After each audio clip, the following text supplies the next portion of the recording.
Alright guys, you're welcome to the continuation of our deep learning tutorial series, and I need to quickly give a credit to the following people as they are the materials come from them. So today we shall be looking at the hardware for deep learning and some of the frameworks of deep learning. You will remember in our last lecture on the deep learning series, we talked about the backpropagation, and there we explained how we can actually um, update our weights by doing a partial derivative of the loss with respect to the weight parameters. So today we'll look at the hardware that are being used for running deep learning models.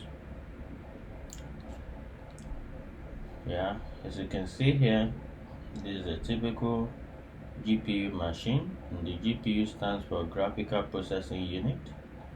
So you will see we have in this place, you have the GPU cards in this place, as you can see. Let me open my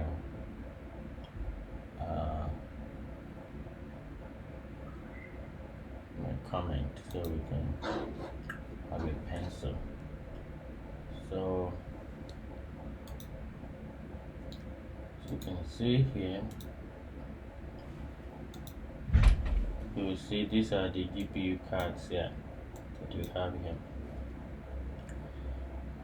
So this is the central processing unit, which is the conventional one that every one of us we know for processing your instructions on the computer.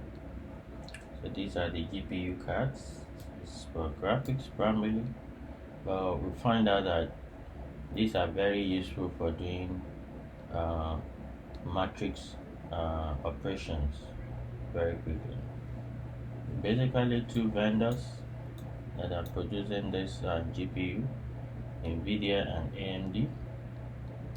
So what are the comparison between the central processing unit and the graphics processing unit? Essentially, if you have